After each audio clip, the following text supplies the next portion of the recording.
Okay, JT. Now we've gotten kind of the facts of history, interesting facts of history.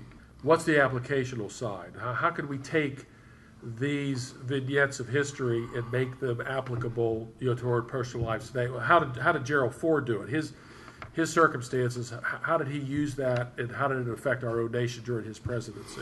Well, as you well know, he came into office in this maelstrom of disgrace, if you will, and he inherited an awful situation, a country that was deflated from the events of the past several years. I think a lot of people don't know this, but Richard Nixon's vice president had to resign. That's right. And then Gerald Ford was picked, and there was a little concern about, was a deal made with Gerald Ford over Nixon regarding pardoning him after the fact. Right. And so I mean there was a lot going on in terms of political tension, not only with the two parties involved, but also with the American people. Sure, and our constitutional government was sort of being tested at that time because no president had ever resigned, and just as it happened with Tyler in the 1840s, the first, as John Quincy Adams called him, his excellency, took the reins, with no constitutional precedent.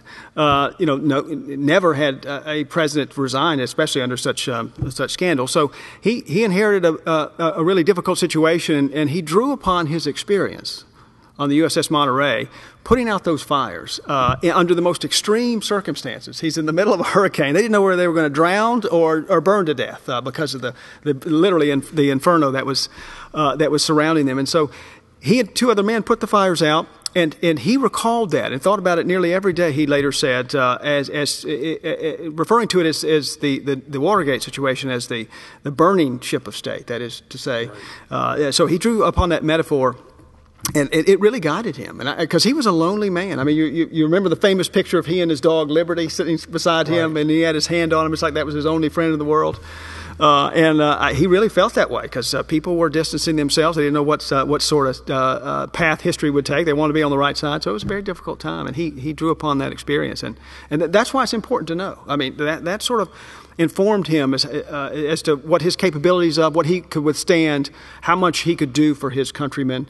He saved the lives of 1,500 men in 1944, and then he saved the country. And if you'll recall, Jimmy Carter, after his inaugural address, turned around and really, it was a poignant moment. He looked him in the eye and said, "Thank you for steering us through this troubled time." And then we got Jimmy Carter. That's right. Yeah. Well, you can have tender moments and appreciate those. And they were high hopes. That's right. Exactly. They were high times. I was in seminary at the time, and we were debating who's the best guy. And of course, Jimmy Carter came out as a born again president, which was kind of a mystery to the media. We don't think back. Today we hear the word born again all the That's time. Right. Back then, born again, what's this born again thing? Which showed you how absolutely ignorant the media were at that time. Well, they didn't even know what a farmer was. Right.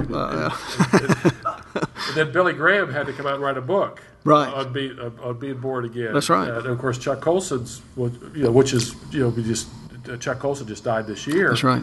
And we forget that, a lot of people forget that he was involved in that whole Nixonian Watergate problem. And then, of course, while he is in prison, he comes to Christ, and then he writes a book called Born Again. Right.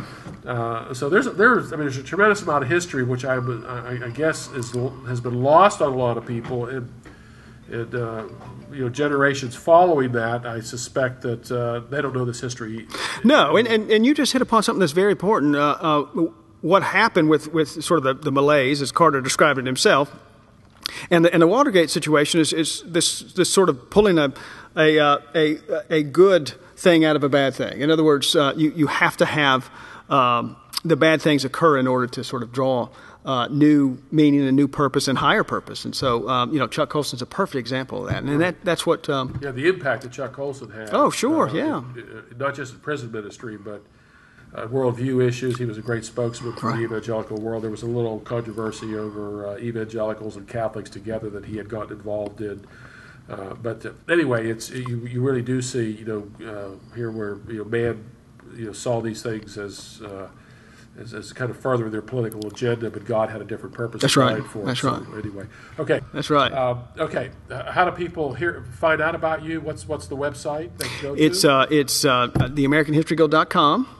And the name of the app is Presence Revealed. It will be in 2 volumes. And the first volume, like I said, will be released around Independence Day, July 4th. So American History Guild, Guild, AmericanHistoryGuild.com. Go there, and hopefully in the next month or so we'll see these. And the artwork, as I mentioned earlier, is exquisite. I guess you'll be seeing these through this video, or you've seen them through this video to give you some idea of what's coming down the pike. So again, JT, thank you. Thank you very much.